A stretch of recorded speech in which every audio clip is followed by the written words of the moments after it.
Marilyn Manson, the Pale Emperor, the godfather of goth, and before he was murdering randoms for the sake of his friends and family, he wrote a song about cars. Which I'm sure is all about metaphors. Probably drugs. Since their introduction in the standard scene, vehicles have been warmly embraced, and in some cases outright banned. It might be fair to say they're a problem in standard right now, but as for Pauper, well, I believe the saying is, start your engines. I'm Travis from Brainpulp TV, and this is Gruul Vehicles.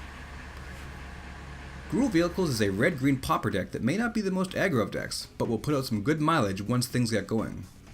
The key with this deck will be to use some lower costed creatures with Defender that can help us survive the early game, whilst being able to have plenty of power to provide the vehicles with the torque they need to do some serious hauling of ass later in the game. Okay, I'm done with the card jokes. I'm nowhere near done with the card jokes. Now, the common vehicles may not be as, say, dominating as their rare and mythic counterparts, but they're still impressive nonetheless. I chose to go with 4 of the Renegade Freighter, 4 Ironhead Crusher, and 2 of the Hype Train. And I call it the Hype Train because A, no way am I trying to pronounce that title, and B, I get to make train jokes as well as car jokes. Choo choo! Ah, we're having fun now. The Renegade Freighter is just straight up balls.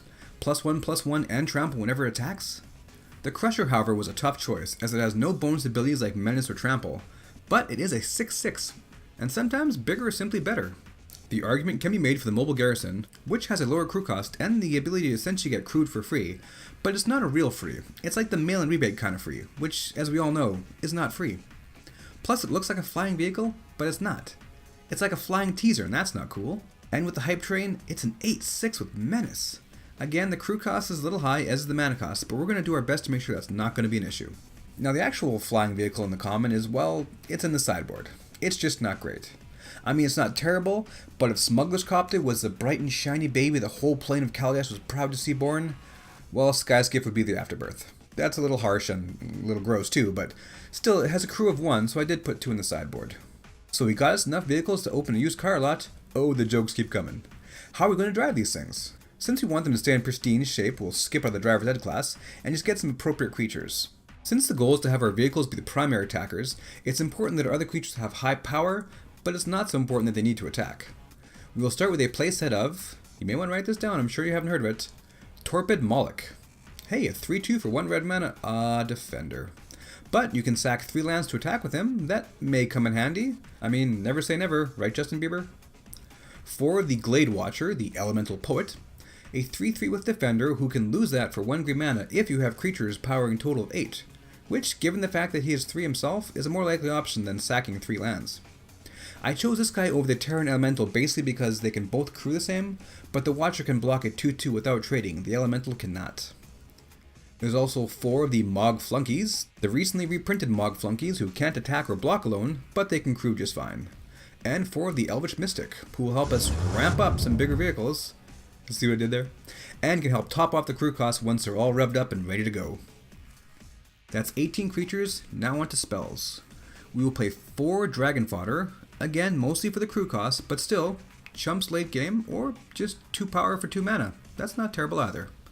Plus, come on, who doesn't love the flavor of goblins driving trains?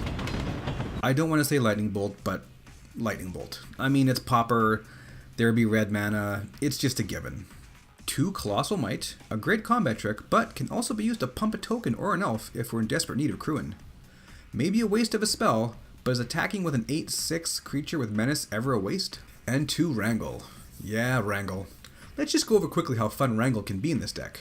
Again, let's say your crew levels are painfully low for your train, but your opponent knows you can play one next turn and send in the old Hype Train, so he keeps up 2 defenders. Well, if you were to cast Wrangle and say gain control of their monkeys, put them behind the wheel of the train and send them forth. With Menace, the Death Touch-like imp can do nothing, and you slide right through for 8 damage. These are the moments when I think of Timur Battle Rage and nothing else. Lands are in danger of cutting it close in this deck. We have a bit of ramp with the Elvish Mystic, and all of our spells and creatures are wicked cheap on the mana cost. Still, we have 4 and 5 mana costed vehicles, so we will want to run 20 lands. 4 of them will be Gruul Turf. So with a little luck, we can produce up to 4 mana on turn 3 while still having a 1/1 and a 3/3 Defender, all while just having 2 lands on the board. We'll also have 7 Forests and 9 Mountains. We lean a little more towards the red, but none of our spells cost more than 1 of any particular color, and the only multicolored spell is Colosal Might, which is a 2 of. so we shouldn't be worried that we're sacrificing fuel efficiency for the sake of speed. If you know what I'm saying. Card jokes. Sideboard time, and again, these are just some suggestions. The Sky Skiff, as mentioned before, is nice if you're running into a board stall on the ground, which I don't see likely, but you never know, and is also nice for slowing down some 2/2 flyers.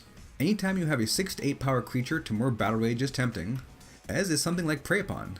With the kind of power you'll have on the board, there's a lot you can, well, prey upon in the Pauper format. However, you have to make sure to crew first in order for it to be a creature for Prey Upon to actually work. Creature protection may also not be a bad idea, so make sure to pack some Vines of the Vastwood away in the trunk. The joy of Pauper is not only that it fits almost any budget, but can also allow you to test drive multiple models to see which deck is the best fit for you. Plus, this deck lets you have lizards, walls, and elves piloting vehicles, and that's just fun. 18 creatures, 10 artifacts, 12 spells, and 20 lands of smooth drive and action. Feel free to do some backseat driving and suggest some alternative cards in the comments. Oh, come on, I had to sneak in just one more. And keep an eye out for future episodes of the Mana Cave, which will hopefully feature this deck, or something like it. Thanks for watching all of our Brain Pulp stuff, and we'll see you again.